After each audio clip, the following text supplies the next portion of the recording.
Hi friends, welcome back to Mahabharata series episode number 97. నా previous వీడియోలో యక్ష ప్రశ్నల గురించి వివరించాను. అంటే యమధర్మరాజు కొంగ రూపంలో యక్షుడు రూపంలో వచ్చి ధర్మరాజుని ప్రశ్నలు వేస్తాడు. దానికి ధర్మరాజు సమాధానాలు కూడా చెప్పాడు.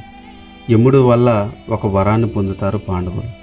అదే వారు మారువేషంలో ఉండేటట్టు వరాన్ని పొందారు. ఆ తర్వాత విరాట పర్వం మొదలవుతుంది.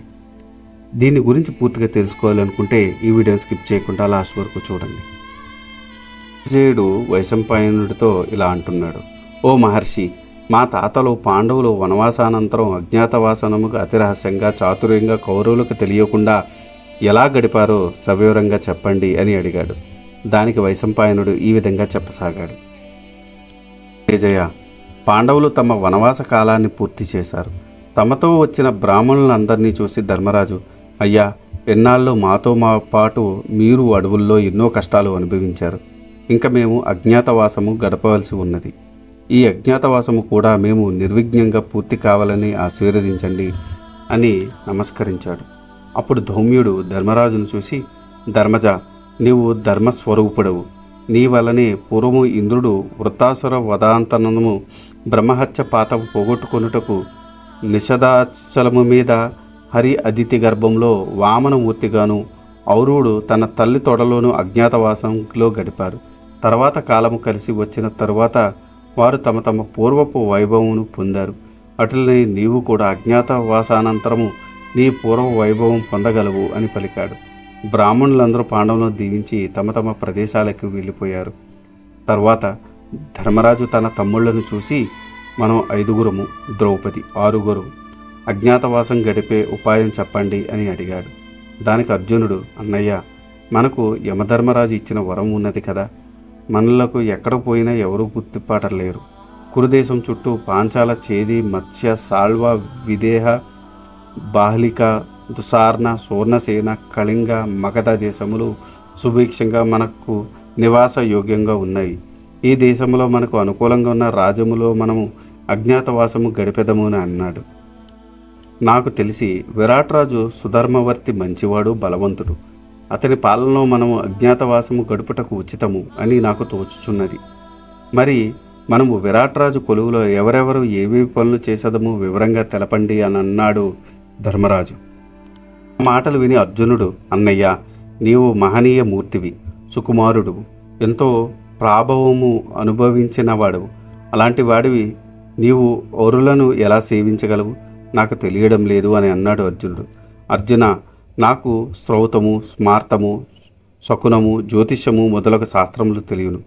ఆ విద్యలను ప్రదర్శిస్తూ నేను కాలం గడపగలను. నీకు తెలుసుగా, నేను జ్యోతప్రియుడును. విరాట్రాజుకు నా జ్యోత క్రీడతో అలరిస్తాను. ఆయన నా గురించి అడిగితే నేను పూర్వము ధర్మరాజు వద్ద ఉంటూ అతనితో స్నేహంగా ఉండేవాడిని అని చెబుతాను అని పలికాడు. తర్వాత ధర్మరాజు భీముణ్ణి చూసి, నా సంగతి సరే భీమా, బకాసురుణ్ణి కిమ్మీరుణ్ణి చంపినవాడవు. ఎలాంటి వాడివి? సేవకా వృత్తి ఎలా చేయగలవు అని అడిగాడు. అన్నయ్య, నాకు రుచికరంగా వంటలు చేయడం వచ్చు కదా. నేను వంటలవాడిగా విరాటుని కొలువులో చేరుతాను. పైగా నాకు మల్లయుద్ధంలో ప్రావీణ్యం ఉంది కదా. అతని కొలువులో మల్లయుద్ధ ప్రదర్శనలు ఇస్తూ అందరికీ వినోదం కలిగిస్తాను. నా పూర్వ చరిత్ర గురించి అడిగితే నేను ఇంతకు ముందు ధర్మరాజు కొలువులో వంటలవాడిగా ఉండేవాడినని చెప్తాను అని పలికాడు భీముడు. ధర్మరాజు అర్జునుడు చూసి, అర్జున, నీ సంగతి ఏమిటో చెప్పు. నీవు ఎలాంటి కొలువు చేసేదవు అని అడిగాడు. దానికి అర్జునుడు, అన్నయ్య, నేను దేవేంద్రుని వద్దకు వెళ్ళినప్పుడు నన్ను ఊర్వశి కామించగా నేను నిరాకరించాను. అప్పుడు ఊర్వశి నన్ను నపుంసకుడిగా శపించినది. దేవేంద్రుడు ఆ శాపం నన్ను ఈ అజ్ఞాతకాల సమయంలో అనుభవించమని, అజ్ఞాతవాస కాలము పూర్తి కాగానే ఆ శాపము నుండి విముక్తి కాగలనని చెప్పాడు. ఆ శాపవశము నేను పేడు రూపము దాల్చి బృహన్నల అనే పేరుతో విరాట్ని కొలువులో ప్రవేశిస్తాను. నాకు నాట్య విద్యలో ప్రవేశము కలదు. అంతఃపురములో ఉన్న ఆడపిల్లలకు నాట్యం నేర్పుతాను. ఇంతకు ముందు నేను ద్రౌపది దగ్గర ఆమె అంతఃపురంలో నాట్యాచార్యుడిగా ఉన్నానని చెబుతాను అని అన్నాడు అర్జునుడు. తర్వాత ధర్మరాజు నకులును చూసి, ఇతడు చాలా సుకుమారుడు, అందగాడు. ఇతడు తన నిజరూపమును ఎలా దాచగలడు? ఒరులను ఎలా సేవించగలడు అని బాధపడ్డాడు. అన్నయ్య, నాకు అశ్వశిక్షణలో ప్రవేశమున్నది. నేను అశ్వశిక్షకుడిగా విరాట్ని కొలువులో చేరుతాను. అశ్వశాలలోని గుర్రాలకు ఎలాంటి వ్యాధులు రాకుండా చూసుకుంటాను. నేను దామగ్రంథి అనే పేరుతో సంచరిస్తాను. ఇంతకు ముందు ధర్మరాజు వద్ద అశ్వశిక్షకుడిగా ఉన్నానని చెబుతాను అని అన్నాడు నకులుడు. ధర్మరాజు నవ్వి సహదేవుని వైపు చూశాడు. అన్నయ్య, నాకు పశుపోషణలో అనుభవం ఉన్నది. తంత్రిపాలుడు అనే పేరుతో గోరక్షకుడిగా విరాట్ని కొలువులో ప్రవేశిస్తాను. ఇంతకు ముందు ధర్మరాజు గోవుల శాలయందు పనిచేశానని చెప్తాను అని అన్నాడు సహదేవుడు. ఇంకా మిగిలింది ద్రౌపది, సుకుమారి. పనులు చేయించుకోవడమే గాని ఒరులను సేవించిని ఎరగదు. ఇటువంటి ఈ ఉదాత్త చిత్తమైన ఏ పని చేయగలదు అని మనసులో బాధపడ్డాడు ధర్మజుడు. అది గ్రహించిన ద్రౌపది, నేను సైరేంద్రి వేషంలో మాలిని అనే పేరుతో విరాట్రాజు అంతఃపురానికి వెళ్తాను. విరాట్రాజు భార్య సుదేష్ణను ప్రసన్నం చేసుకుంటాను. అందరూ గౌరవించే విధంగా సైరేంద్ర వ్రతం సాగిస్తాను. ఇంతకుముందు నేను ద్రౌపది దగ్గర సైరేంద్రగా పనిచేశానని చెప్తాను అని పలికింది ద్రౌపది. అందరికీ అన్ని పనులు కుదిరాయి. మనం అందరం అజ్ఞాతవాసాన్ని నిరపాయంగా గడుపుదాం అని అన్నాడు ధర్మరాజు. మన దౌమ్యుల వారు అగ్నిహోత్రం రక్షించుట అంటారు.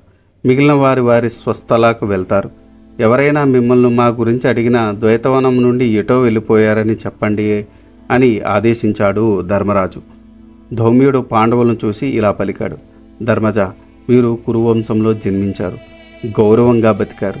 ఈ సమయంలో పరులను సేవించడం కొంచెం కష్టమే, కానీ కాలం మనకు అనుకూలం కాదని మర్చిపోవద్దు.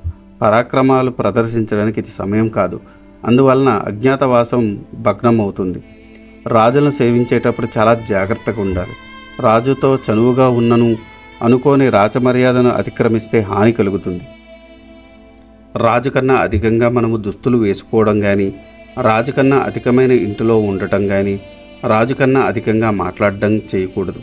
సహజంగా రాజులు తమ ఆజ్ఞను అతిక్రమించిన వారిని పుత్రులైనా మిత్రులైనా శత్రువులుగాని చూస్తారు. తాను చేయలేని పనిని కూడా నెత్తిన వేసుకోకూడదు. తర్వాత భంగపాటు తప్పదు.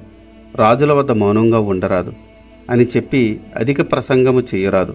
మితంగా చతుర సంభాషణలతో రాజును ప్రసన్నం చేసుకోవాలి. అంతఃపుర రహస్యాలను ఎప్పుడూ బయట పెట్టరాదు. రాజుగారికి చెప్పదగిన మాటలను, రాజుగారు వినదగిన మాటలనే వినాలి. ఆసనాన్ని రాజుగారి అనుగ్రహంతోనే అధిరోహించాలి. రాజు కన్నా ఉన్నతమైన ఆసనాన్ని ఎప్పుడూ అధిరోహించరాదు. రాజు అభిమానించాడని పొంగిపోవడం, అవమానించాడని కుంగిపోవడం మంచిది కాదు. రాజు చెప్పిన పనిని స్థలము, కాలము, ఎండ, వాన, ఆకలి, దప్పిక వీటిలో నిమిత్తం లేకుండా శ్రద్ధతో చేయాలి. రాజధనాన్ని విషంగా భావించాలి. రాజధనాన్ని సంగ్రహించడం ప్రాణాల మీదకి తెచ్చుకోవడమే.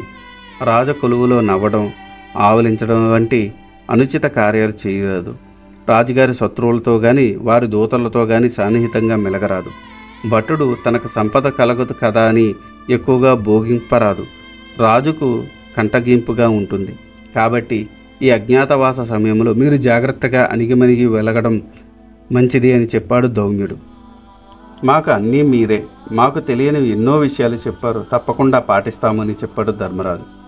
ధౌమ్యుని ఆశీర్వాదాన్ని పొంది పాండవులు ధౌమ్యుడు అక్కడి నుండి విరాట్ నగరానికి బయలుదేరాడు.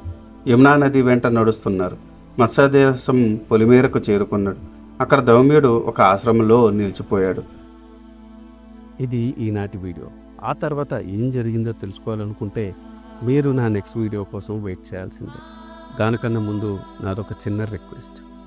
నేను చేసే ఈ మహాభారత సిరీస్ వ్యాస భారతం నుండి కవిత్రయం అంటే నన్నయ్య గారు, తిక్కన గారు, ఎర్రాప్రగడ గారు తెలుగులోకి అనువదించారు. అదే ఈ మహాభారతాన్ని నేను మీకు యథాతథంగా అందించాలనే సదుద్దేశంతో ఈ వీడియోలు చేస్తున్నాను. ఏ జనరేటెడ్ ఇమేజెస్తో వీడియోస్ చేయడం కొంచెం కష్టతరమైన విషయం అయినప్పటికీ మన సనాతన ధర్మంలో ఉన్న మంచిని చెప్పాలనే ఉద్దేశంతో పూర్తి కథని ఈ వీడియోల రూపంలో అందించడం జరుగుతుంది. అందుకని మీలాంటి వారి సపోర్ట్ నాకెంతో ముఖ్యం. మీరు నన్ను సపోర్ట్ చేయాలనుకుంటే జస్ట్ మీ అభిప్రాయాన్ని కమెంట్ల రూపంలో తెలియచేస్తూ, లైక్ చేస్తూ, 10 మందికి షేర్ చేస్తూ మన ధర్మాన్ని 10 మందికి అందేలా చేయాలని కోరుకుంటున్నాను. ఈ వీడియో కనుక మీకు నచ్చితే do like, share and subscribe. Thanks for watching. జై సనాతన ధర్మం.